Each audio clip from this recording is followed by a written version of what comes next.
पूर्ण व्यक्तित्व को प्रभु से जोड़ना है, किंतु जो ज्ञान की शक्ति है, ज्ञान की शक्ति का उपयोग करना है। ज्ञान की शक्ति का उपयोग करने से आसक्ति छूटती है। आसक्ति कैसे छूटती? अनासक्ति, अनासक्ति अर्थात वैराग्य। जब वस्तु की असारता का हमको बोध हो जाता है, उसकी निरर्थकता का, व्यर्थता का बोध हो जाता है, तो छूट जाता है वस्तु, फिर अपने आप छूट जाती है। कैसे छूट जाती? मैं उस समय बेलूर मठ में कलकत्ते में रहता था। सरकार ने कानून बनाया कि 1000 रुपए का नोट नहीं चलेगा, और एक सीमा निर्धारित कर दी समय की कि इतने समय के भीतर उसको बैंक में जमा करो, अमुक करो, ऐसे करो तो उसका पैसा मिल जाएगा। पर मनुष्य का लोभ ऐसा है कि बहुत कठिन है। और 1000 रुपए के नोट तो उन्हीं लोगों के पास रहते हैं जिनका दो है, मन मुख एक नहीं है, मिथ्याचार है, दिखता कुछ है। अरे महाराज क्या बताएं, व्यवसाय बिल्कुल नहीं, बड़ी खराब हालत है महाराज। ऐसी खराब हालत है कि घर का किराया नहीं दे सकते, और उधर हालत यह है कि घर खरीदने लायक पैसा रखा है। तो ऐसे कुछ लोग थे जिन्होंने वो किया नहीं। तो वहाँ हमारे परिचित एक टैक्स लॉयर है, उन्होंने मुझे ये बताया। तो उनकी सब सीमा समाप्त हो गई, कुछ हुआ, बहुत दिन बाद उनके पास पहुंचे, पूछा अब इसको क्या करें? तो उन्होंने कहा तुम ऐसा करो, वो वकील साहब सिगरेट पीते थे, तुम मुझे दे दो, उसको जला जला के सिगरेट पीऊंगा मैं, और तो कोई काम नहीं है, इसका कुछ नहीं किया जा सकता है।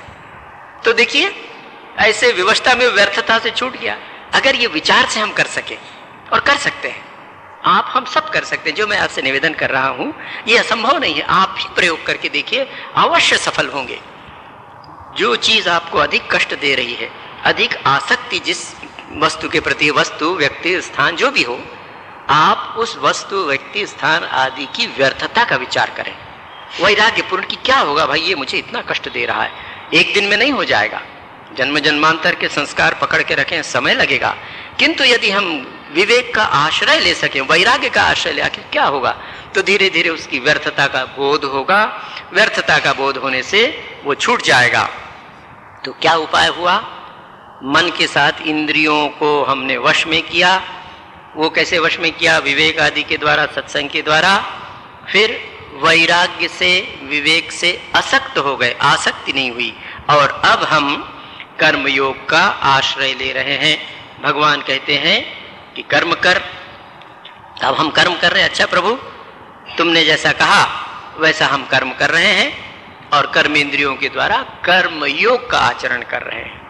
अब यहाँ फिर एक प्रश्न आता है, जिस प्रश्न का भगवान देखिए, जैसे छोटे बच्चे को हम लोग पढ़ाते हैं, जब पहली, दूसरी, तीसरी, धीरे धीरे धीरे एक एक सीढ़ियों से एक एक शब्द का अर्थ बताकर, भगवान अर्जुन के माध्यम से आपको, हमको एक एक चीजों का अर्थ बताकर आगे ले चल रहे हैं। भगवान ने कह तो दिया कि इंद्रियों से कर्मयोग करो। तो अब अर्जुन के मन में प्रश्न आया होगा, जो आपके हमारे मन में भी है, कि भाई कर्म इंद्रियों से तो सभी कर्म होते हैं, तो कैसा कर्म हम शुरू करें? जिस दिन हम इससे ऊपर उठ जाएंगे, जिस दिन हम आत्म साक्षात्कार कर लेंगे, या ईश्वर की कृपा हो जाएगी, ईश्वर लाभ कर लेंगे, ईश्वर दर्शन हो जाएंगे, तब हमारे मन के सामने कोई कर्म और अकर्म नहीं रह जाएगा, शुभ और अशुभ नहीं रह जाएगा, उससे ऊपर उठ जाएंगे। तब हमारे मन में ये प्रश्न नहीं जागेगा कौन सा कर्म करें और कौन सा कर्म ना करें। किंतु आज आप हम जब साधक की अवस्था में हैं, तो हमारे सामने एक बहुत बड़ा प्रश्न ये आता है कि कर्मयोग तो करना है, कौन सा कर्म करें? तुरंत भगवान 3 अध्याय के 8वें श्लोक में कह रहे हैं, अर्जुन नियतम कुरु कर्म त्वम कर्म ज्यायो ह्यकर्मणः शरीर यात्रा पीचते न प्रसिद्धेद कर्मणः। हे अर्जुन, भगवान क्या कहते? त्वम नियतम कर्म कुरु, तू नियत कर्म कर। तो जो कर्तव्य कर्म है, या शास्त्र विहित है, या जो करना आवश्यक है, उस कर्म को अवश्य कर। क्यों? अकर्मणः कर्म ज्यायः, कर्म न करने से कर्म अच्छा है। अकर्मण की क्या दुर्गति होती है हमने देखा है। और क्या होता है, अगर तू कर्म नहीं करेगा, ते शरीर यात्रा अपि न प्रसिद्धेत, अरे तेरा शरीर भी नहीं चलेगा। जीवित रहने के लिए भी कम से कम कर्म तो करना पड़ता है, भोजन करना पड़ेगा, सोना पड़ेगा, शरीर की दैनिक क्रियाओं को करना पड़ेगा। इसके बिना तो शरीर नहीं रहेगा, मृत्यु हो जाएगी। इसलिए कर्म तो करना ही है। अब जब कर्म करना है, तो ये प्रश्न हमारे सामने आता है कि नियतम कर्म कुरु, नियत कर्मों को करो। कौन से नियत कर्म है? नियत माने जो निर्धारित की गए हों, या शास्त्रों ने जिसका उपदेश दिया हो, या जीवन में आए हो, और सरल शब्दों में करना हो तो हमारा स्वधर्म या कर्तव्य कर्म। तो नियत कर्म के दो अर्थ हम देखें साधना की दृष्टि से। नियत कर्म का एक अर्थ तो है जो काम हमको मिला है, एक शिक्षक है, उसका नियत कर्म है, वो शिक्षण का काम करता है। हमारे ऋषि मुनियों ने हजारों वर्ष पूर्व इस तथ्य पर बहुत गंभीरता से विचार किया, और उसके ही कुछ अंश, उसकी कुछ बातें मैं आपके सामने रखना चाहूँगा, इसलिए कि इसका संबंध आपके हमारे व्यक्तित्व से है, और ये अत्यंत मनोवैज्ञानिक सत्य है। यहाँ नियत कर्म का एक दूसरा तात्पर्य है जो अर्जुन के समय था, अभी भी कम बेशी है, वो ये है कि तुमको तुम्हारे वर्ण से, स्वभाव से जो कर्म मिला है, ब्राह्मण, क्षत्रिय, वैश्य, शूद्र, ऐसे 4 विभाग हमारे ऋषियों ने समाज के किए थे।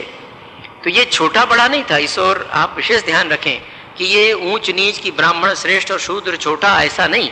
इसके पीछे एक मनोवैज्ञानिक सत्य है, और मनोवैज्ञानिक सत्य ये है कि मनुष्य की प्रकृति, मनुष्य का स्वभाव कैसा है।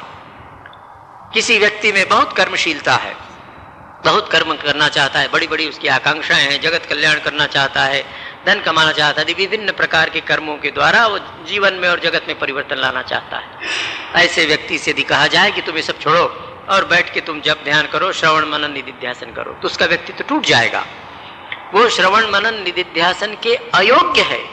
उसी प्रकार जो व्यक्ति जन्म से अंतर्मुखी है, जो भगवान के चिंतन में, शास्त्र अध्ययन में आदि में रुचि रखता है, ऐसे व्यक्ति को अगर बैल की तरह काम में लगा दिया जाए तो उसका व्यक्तित्व टूट जाएगा। तो नियत कर्म का एक तात्पर्य ये है कि तुम्हारा स्वभाव जिस कर्म के लिए झुका हुआ है, सहज कर्म जो तुम्हारे लिए है, इसका निर्णय भी व्यक्ति को स्वयं करना पड़ता है। आप दूसरों से मार्गदर्शन ले सकते हैं, देख सकते हैं, किंतु आत्म परीक्षा करके देखनी पड़ेगी कि मेरा मन बहिर्मुखी है कि अंतर्मुखी है, मैं बहिर्मुखी प्रवृत्ति का व्यक्ति हूँ कि अंतर्मुखी प्रवृत्ति का व्यक्ति हूँ। मेरे जीवन में क्षात्र तेज जैसी बात, दिन रात लड़ाई झगड़े या विजय करने की इच्छा, राज करने की इच्छा और सत्ता आदि की इच्छा मन में है क्या? बहुत अधिक है। तो उस कर्म के द्वारा, यहाँ एक बड़ा प्रश्न आता है, अर्जुन के लिए आया था। भगवान ने जब उसको कहा कि तू युद्ध कर, वो हम आगे देखेंगे कि वो उसका नियत कर्म था, तो आश्चर्य लगता है कि युद्ध कैसे नियत, कैसे शुद्ध कर्म हो सकता है। तो उसके मूल में यही बात है, हमारी प्रकृति के अनुसार जो कर्म हमको स्वाभाविक है, और कर्म योग करना है, कर्म योग किस लिए करना है? आत्म साक्षात्कार या ईश्वर प्राप्ति के लिए हमें करना है। तो जो नियत कर्म हमको मिला है, वो नियत कर्म अवश्य करो। भगवान कहते हैं त्वम नियतम कर्म कुरु, तो अपने कर्म को अवश्य कर्म, अकर्मण्य तेरे लिए संभव नहीं है, हानिकारक है, इससे तेरी शरीर यात्रा भी नहीं चलेगी। अच्छा, जो कर्म हमको भगवान ने दिए हैं, भगवान की ओर से जो आदेश हुआ है या स्वाभाविक स्वधर्म मिला है, उन कर्मों को हम कर रहे हैं। अब उन कर्मों को कर्म योग के समान करना है, केवल कर्म करने से नहीं होगा। भगवान तुरंत अर्जुन की ये बात समझ जाते हैं कि अर्जुन, सारा कर्म तुझे आत्म कल्याण के लिए करना है। ये भगवान ने कहा, नियत कर्म तू क्यों करेगा? जिससे तेरा आत्म कल्याण। भगवान से पहले ही अर्जुन ने पूछा था श्रेय किस में प्राप्त होगा, द्वितीय अध्याय में, तीसरे अध्याय में भी जिससे श्रेय मेरा हो वो बताइए। तो भगवान कहते हैं इस कर्म के द्वारा तुझे श्रेय की प्राप्ति होगी, श्रेयस्कर होगा तेरा जीवन, तेरा कर्म। तो कैसे कर्म करूं? तब कर्मयोग की एक दूसरी विशेषता आपके सामने रखना चाहूंगा। कर्मयोग में भी त्याग परम आवश्यक है। जैसे ज्ञान योग का आश्रय, ज्ञान योग का आश्रय लेकर, संन्यास लेकर संसार का त्याग कर देता है, एकांत में रहता है, श्रवण मनन निधिध्यासन करता है, गृहस्थ जीवन स्वीकार नहीं करता है, एक शब्द में संसार त्याग देता है। तो कर्मयोगी को त्याग करने की आवश्यकता नहीं। यहाँ एक भ्रांति साधक के मन में आती है, हम लोग ये सोचते हैं कि वस्तुओं या व्यक्तियों या स्थान के त्याग में त्याग है। वस्तु, व्यक्ति, स्थान आदि के त्याग में त्याग नहीं है। त्याग तो मन की बात है, त्याग मन से करना पड़ेगा, आसक्ति भीतर है, त्याग बाहर से नहीं आता है। स्थान को त्यागने के बाद भी हमारे मन में उस स्थान का चिंतन चल सकता है। व्यक्ति से संबंध न रखकर भी उस व्यक्ति के विषय में हमारे मन में हमेशा चिंतन स्मरण, चाहे राग से हो या द्वेष से हो, वो निरंतर चल सकता है। तो देखना यह है, हमें संसार की वस्तुओं का त्याग नहीं करना है, व्यक्तियों का त्याग नहीं करना, त्याग करना है आसक्ति का। व्यक्ति के प्रति, संसार के प्रति, वस्तु के प्रति जो आसक्ति है, उस आसक्ति का त्याग करना है। आसक्ति माने मैं और मेरा, ममत्वपूर्ण, ये मेरी घड़ी है, ये मेरी पुस्तक है, ये कैसे आया, मैं से आया। तो मैं और मेरा, ये मैं और मेरा की जो वृत्ति है, यही आसक्ति में बांध कर रखती है। तो साधक को छोड़ना यही ममत्व है, अहम और ममता, इसी का त्याग करना है। इस त्याग के द्वारा ही व्यक्ति असंग होकर नियत कर्म कर सकेगा। अब भगवान एक दूसरा सहज सरल उपाय बता रहे हैं कि आत्मकल्याण के लिए, कि कैसे तू प्रत्येक कर्म को कर्मयोग बना सकेगा। तृतीय अध्याय के 9वें श्लोक में भगवान एक महामंत्र देते हैं और 9 से लेकर 16 श्लोक तक इसका संदर्भ है। भगवान कहते हैं, यज्ञार्थात् कर्मणो अन्यत्र लोको अयम कर्म बंधनः तदर्थम कर्म कौन्तेय मुक्त संगः समाचर। अब फिर वही मुक्त संग, असंग बार बार मिलेगा। भगवान कहते हैं, हे अर्जुन देख, यदि तू यज्ञार्थ कर्मणः, यज्ञ के अतिरिक्त अन्य किसी भी प्रकार का कर्म मनुष्य के बंधन का कारण है, यज्ञ भावना से किया हुआ कर्म ही तुमको बंधन से मुक्त करेगा। यज्ञ भाव से कर्म अगर नहीं किया जा रहा है तो बंधन का कारण है। तब क्या कर, मुक्त संगः, वही आसक्ति से, तदर्थम, यज्ञ के लिए तू कर्म कर। ऐसा कर्म अगर तू करेगा तो क्या होगा, उससे, उसके आचरण से तो कर्म योग में प्रतिष्ठित हो जाएगा, जीवन का लक्ष्य प्राप्त हो जाएगा। इसी जीवन में दुखों की आत्यंतिक निवृत्ति और परमानंद की प्राप्ति हो सकती है, यदि व्यक्ति यज्ञार्थ कर्म करने में समर्थ हो सके। तो क्या कहते हैं, यज्ञ के द्वारा करना है। अब यज्ञ के बहुत से अर्थ हैं। सामान्यतः यज्ञ कहते ही हमारे मन में वो कल्पना आती है कि हवन कुंड बना हुआ है, वहाँ ऋत्विक और पुरोहित आदि बैठे हैं और हवन सामग्री डालकर स्वाहा स्वाहा करके हम यज्ञ कर रहे हैं। वो यज्ञ का स्वरूप है, वह भी एक यज्ञ है। किंतु गीता में कई प्रकार के यज्ञ की चर्चा है, द्रव्यमय यज्ञ की चर्चा है, आत्मसंयम यज्ञ की चर्चा है आदि। यज्ञ का तात्पर्य जो आचार्यों ने, महापुरुषों ने बताया है और जो साधना की दृष्टि से बहुत उपयोगी है, वो इतना संकुचित नहीं है कि केवल हवन कुंड बनाकर या उसमें हवन की सामग्री डालकर हम यज्ञ करते जाएं और उससे हो जाएगा, नहीं। एक आचार्य का ऐसा मत है, जो इज्जते क्रियते इति यज्ञ, जो भी किया जाए वो सब यज्ञ है। श्रुति में, वेदांत में एक जगह है, भगवान शंकराचार्य अपने भाष्य में उसका उदाहरण देते हैं, यज्ञो वही विष्णु। क्या है, यज्ञ ही विष्णु है, यज्ञ ही ईश्वर है। यज्ञ, हवन कुंड वाला यज्ञ तो यज्ञ है ही, किंतु यज्ञ ईश्वर है। इसलिए जो भी कर्म, यज्ञार्थ अर्थात यज्ञ ईश्वर है, इसलिए ईश्वरार्थ, ईश्वर के लिए प्रभु प्रीत्यर्थ जो भी कर्म किया जाएगा वो यज्ञ है। ऐसा कर्म जो भगवान की प्रीति के लिए, प्रभु को प्रसन्न करने के लिए, प्रभु को समर्पण करके, यज्ञ का सरल तात्पर्य है समर्पण। जहां सब कुछ समर्पित कर दिया गया है, यज्ञ में सब कुछ दे दिया गया है। पुराने जमाने में जब यज्ञ होते थे तो ऋषि मुनि लोग सब कुछ दे दिया करते थे। आज भी बहुत से यज्ञों में ऐसी व्यवस्था है, ऐसा नियम है। तो यद्यपि यज्ञ कर्मकांड का एक भाग है, यज्ञ हवन हमारे यहाँ भी होता है, वर्ष में 4 बार तो आप देखते ही हैं। जिस दिन स्वामी विवेकानंद जी के जन्म में, माँ की तिथि पूजा में, रामकृष्ण देव की तिथि पूजा में और महाअष्टमी के दिन मंदिर में हवन होता है, वह भी आवश्यक है। किंतु यज्ञ वहीं तक सीमित नहीं है। जिस भी कर्म के द्वारा व्यक्ति के स्वयं के जीवन का और समाज का परम कल्याण हो रहा हो, वो समस्त कर्म यज्ञ है। यज्ञ की ये परिभाषा है।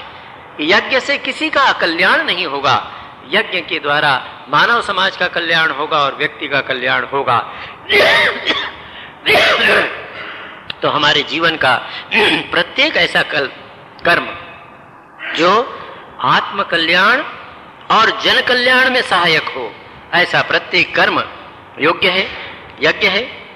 यज्ञ का तात्पर्य है त्यागमय कर्म। परमात्मा की सेवा के लिए, परमात्मा की प्रसन्नता के लिए व्यक्ति जब कर्म करता है, सब कुछ समर्पण करने को तैयार रहता है, तो उसके जीवन में ये भाव आते हैं। अब यज्ञ क्या है? जब हमारे हृदय में किसी भी प्रकार का स्वार्थ नहीं होता है, निस्वार्थ बुद्धि से किसी भी प्रकार के प्रतिदान की आशा न करके हम आत्म कल्याण और लोक कल्याण के लिए कर्म करते हैं, तो हमारा छोटा से छोटा कर्म भी यज्ञ बन जाता है। और ये भगवान राम जब सेतु बंद कर रहे थे, तो नल नील जैसे बड़े बड़े महान शक्तिशाली वानर थे जो उस विद्या में निपुण थे, और हजारों बंदर समुद्र में बांध सेतु बना रहे थे। एक छोटी सी गिलहरी बेचारी अपने पूंछ में जल से भिगाकर रेत के कण डाल रही थी। वो भी सोचती थी कि भाई प्रभु का कार्य है, उसमें मैं अपनी शक्ति के अनुसार जो सहयोग कर रही हूँ, अपने लिए नहीं करती थी, प्रभु की प्रीति के लिए करती थी। तो किंवदंती ऐसी है, भगवान राम ने प्रेम से उसको उठाया और उस पर उंगली फेरी, इसीलिए उसके शरीर में वो निशान है, ऐसा कहते हैं। तो देखिए, गिलहरी के समान वो भी हमारे जीवन में यज्ञ हो सकता है। छोटा से छोटा कर्म जो हम जीवन में कर रहे हैं, अपने घर के सामने के रास्ते को अगर कोई व्यक्ति साफ करता है, रोज झाड़ू लगाता है कि प्रभु लोगों को चलने में सुविधा होगी, तुमने मुझे यही शक्ति दी है और मैं कुछ नहीं, उसके लिए वो यज्ञ हो गया। उस यज्ञ के द्वारा उसके जीवन का परम कल्याण हो सकता है। तो यज्ञ के पीछे जो भावना है, वो भावना है समर्पण की, प्रभु के प्रति समर्पण की।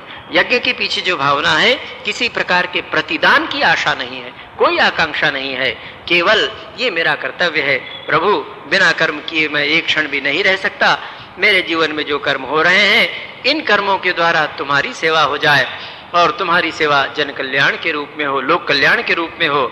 ऐसी भावना लेकर जीवन में जो भी कर्म किया जाएगा वो कर्म यज्ञ हो जाएगा, और ऐसा यज्ञ हमारे जीवन में परम शांति प्रदान करेगा। इसी जीवन में मरने के बाद सद्गति होगी, ठीक है, उसकी भी शास्त्रों ने घोषणा की है, श्रुति में है, किंतु गीता ये कहती है कि नहीं, कर्मों के बंधन से तुमको इसी जीवन में छूटना है। और इस जीवन में कर्मों के बंधन से छूटने के लिए क्या करना पड़ेगा? कर्म के बंधन से छूटने का उपाय जो है, जिसका कोई विकल्प नहीं है, एक कर्म करना पड़ेगा। पहली बात, इसकी ओर कृपया ध्यान रखें। कर्म से भागकर कभी कर्म से छूटा नहीं जा सकता है, कर्म करना पड़ेगा। पर दूसरी बात, अनासक्त होकर कर्म करना पड़ेगा, यज्ञ की भावना से कर्म करना पड़ेगा। निरंतर कर्म करना है, और यज्ञ की भावना से जब हम कर्म करेंगे तो कर्म करते हुए भी इसी जीवन में कर्म के बंधन से मुक्त हो जाएंगे। यही कर्म जो आज तक हमारे बंधन का कारण बना हुआ है, यदि प्रभु कृपा से, गुरु की कृपा से मन में यज्ञ का भाव आ जाए तो यही कर्म हमारी मुक्ति का कारण हो सकता है। कर्म अपने आप में बंधन या मुक्ति का कारण नहीं है। कर्म के पीछे जो कर्ता है, कर्ता की जो भावना है, आसक्ति से, लोभ आदि से किया हुआ कर्म हमारे बंधन का कारण है। अनासक्त होकर प्रभु प्रीत्यर्थ किया गया कर्म हमारी मुक्ति का कारण है। इसलिए कर्म करते समय सारा ध्यान कर्ता अर्थात मेरे भीतर क्या भावना है, मेरे मन में कौन से भाव आ रहे हैं, इस ओर ध्यान देना चाहिए। इस प्रकार यदि प्रभु कृपा से कर्ता बुद्धि चली गई और हम प्रभु प्रीत्यर्थ कर्म करने लगे तो हमारे जीवन का प्रत्येक कर्म यज्ञ बन जाएगा और हमारा जीवन धन्य हो जाएगा।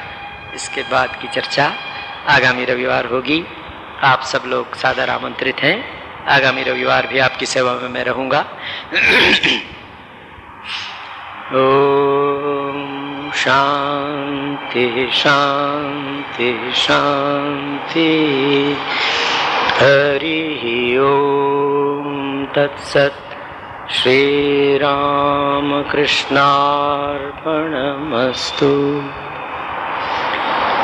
एक सूचना, अभी श्रावण में प्रति सोमवार आरती के पश्चात मंदिर में शिव नाम होता है।